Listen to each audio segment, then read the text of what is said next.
Okay, hello everybody. I am ToeGrinder, and this is going to be my Fire Mage guide for Dragonflight Season 4. If you don't know who I am, I'm the Mage Hub guide writer and developer, and I'm a contributor to Mage Theory Crafting. In-game, I'm the Guildmaster and Raid Leader of the Guild Mist on Taran Mill EU, where I've got a plethora of Hall of Fame titles and Mythic Plus Rank 1 titles. I'm going to be linking my written guide in the description. I recommend you always check it out. It'll always have the most up-to-date talents, and any stuff that gets discovered during the patch will, be noted in there. But let's just get stuck into it. Okay, I'm going to start off with recommending talents for Raid. This is as close I think I can get to like a generic just play this all the time build, but I think if you want to min-max for certain bosses, you're going to want to move a few talents around. Starting in the Mage tree, I'm just taking Arcane Warding and Winter's Protection. I think they're better than the other options in these rows, although Incantation of Swiftness is pretty nice too. Coming down here, I'm taking Blast Wave. This is quite useful on Fyrakk and Razageth, and Energized Barriers is quite good on Broodkeeper because this removes the healing debuff. Coming down here, we want to take Dragon's Breath because with Alexstrasza's Fury, it is technically a DPS talent. Want to grab anything that's considered a DPS talent otherwise. Same with Time Manipulation. And I recommend Ice Cold unless you specifically need the Ice Block. And then because we're picking up Ice Cold, these Ice Block talents here become a lot more appealing. We are picking up Temporal Warp. If you're lusting at a time where Temporal Warp, you're not going to get a huge amount of value out of it, then obviously you want to switch to Time Anomaly. So bosses like that would potentially be Tindral, depending on where you lust, or Fyrakk. I think on Sarkareth and Razageth, you should be fine to play Temporal Warp. Coming into the Fire tree, it's pretty standard. You don't get a lot of choice early on in the tree. The main thing is we're not playing Firestarter. There might be fight timings where you want to pick up Firestarter. Like I recommend like checking logs, but I don't think Firestarter is going to be that good, especially since crit is going to be a lot better this patch.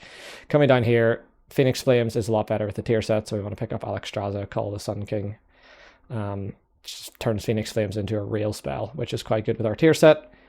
We don't want to go down the Firefall route anymore. This is just too many points invested to just get Firefall whenever our tier set is forcing us to pick Phoenix Flames talents. We just don't have that many talents to play with.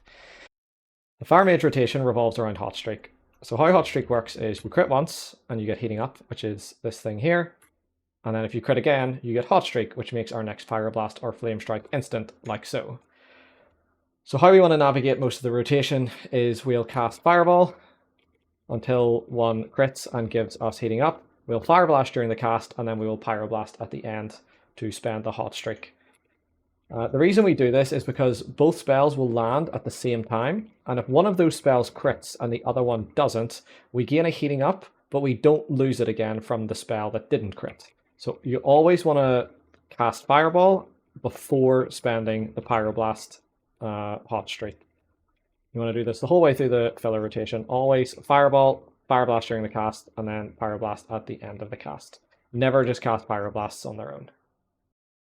Note this doesn't work with Scorch because Scorch is instant. You can see there, I Scorched and then Pyroblasted at the end of the cast. My Scorch crit and I got a Heating Up, but then I lost it again because the Pyroblast didn't crit. Whenever it comes to min-maxing on the Fire Mage rotation, there are two main things that you need to look out for. Those are Sun King's Blessing and your tier set. So Sun King's Blessing says after you consume 8 Hot Streaks, your next non-instant Pyroblast or Flamestrike within 30 seconds grants you Combustion and deals additional damage. And your tier set is Phoenix Flames applies Charring Embers to all enemies it damages, which increases their damage taken, and whenever you hit something with Charring Embers 20 times, your next 2 Phoenix Flames are essentially free and deal triple damage. So if I just show you both of those things in action, whenever I cast Phoenix Flames, you can see the buff is applied here, and whenever I cast spells into it, you can see the stack number is incrementing. In the meantime, you can see here, every time I spend Hot Streak, I'm getting a stack of Sun King's Blessing.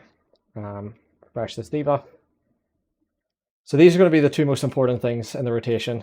You can see whenever I get to 20 stacks of this buff, I'm going to get another buff, which makes my next 2 Phoenix Flames refund a charge. Whenever I get to 8 stacks of Sun King's Blessing, my next hardcast Pyroblast is going to give me Combustion for 6 seconds. These are the two most important things in your rotation, outside of just the core caster spells, and they're very important to min-max and keep up if you want to do as much damage as possible. Okay, I'm going to show you an example combustion and the opener, as your opener involves just going straight into combustion. Whenever we're in combustion, we know our pyroblast is going to crit because we have 100% crit, so it is always going to give us a heating up, which means we only need to cast one more spell to get hot streak so that we can cast another pyroblast and repeat the sequence. That spell is going to be Fireblast in most cases because it gives you Feel the Burn and it's off the GCD, so you can cast Pyroblast every global.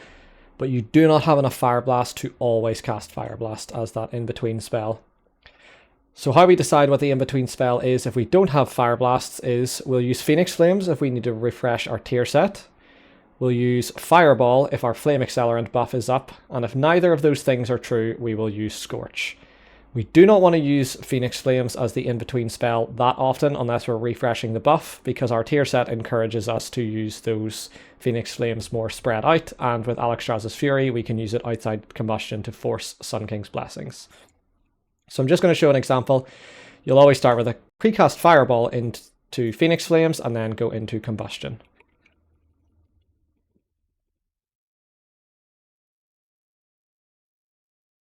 And see, once I run out of Fire Blasts, I'll be Scorching because neither of the other conditions are true. Okay, I can use a Fireball now. And then Phoenix Flames, and I'll go straight into my Sun King's Blessing here.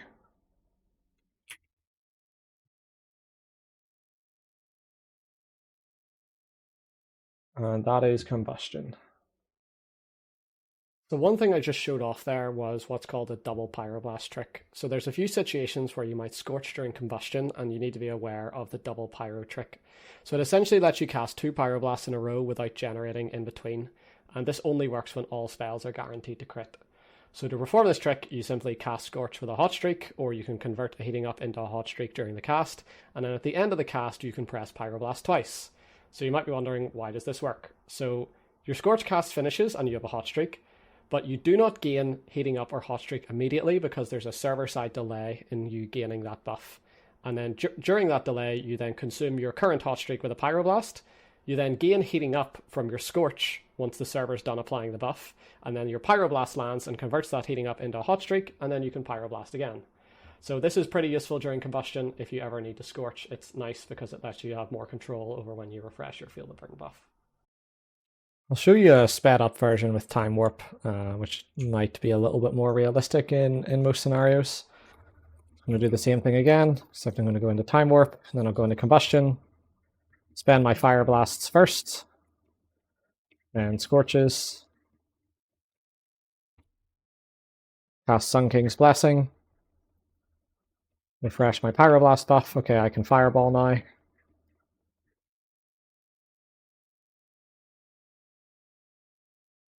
And go into a Sun King's Blessing. And we're done. Okay, I'm going to be showing the filler rotation now. So assuming that we've just come out of combustion, we've used the Sun King's Blessing afterwards, the first thing we're going to do is Shifting Power.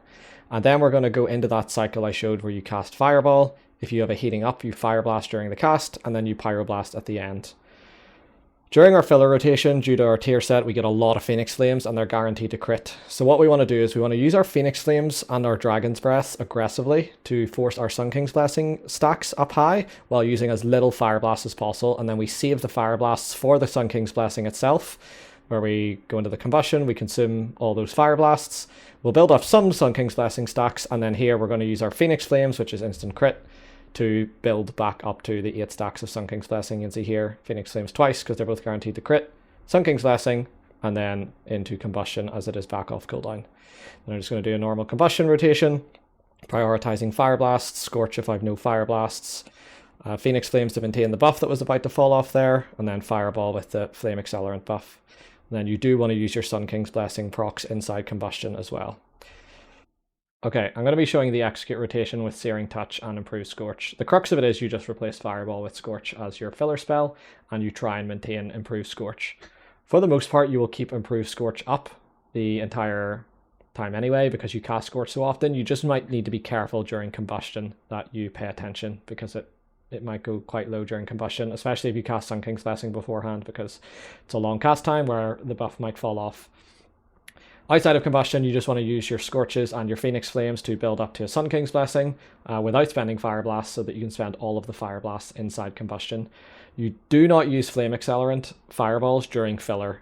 in execute. You can still use them during combustion, but don't use them outside combustion. Just prioritize Scorch instead. So while I don't recommend Firestarter, I am going to include the Firestarter opener here for completionist's sake. So to start off, we're just going to precast Fireball into Phoenix Flames. And then we're going to alternate Fire Blasts and Pyro Blasts with a few Fireballs in between just to maintain our Feel the Burn buff. But we're going to aggressively spend our Fire Blasts, and then we're going to Shifting Power before reaching 8 stacks of Sun King's Blessing. Then we'll use the Sun King's Blessing and Combustion at the end to just enter Combustion as normal. And then from this point, you just continue on your rotation as you would in any other situation. We're spending Fire Blasts, we're keeping our tier set up, then we're Scorching if we have nothing else to do. And once this Combustion is over, we're just into the regular filler rotation. Okay, now I'm going to go over talents for AoE and specifically in dungeons. So there are two builds you can play with fire in dungeons. There's the Flamestrike build and the Ignite build.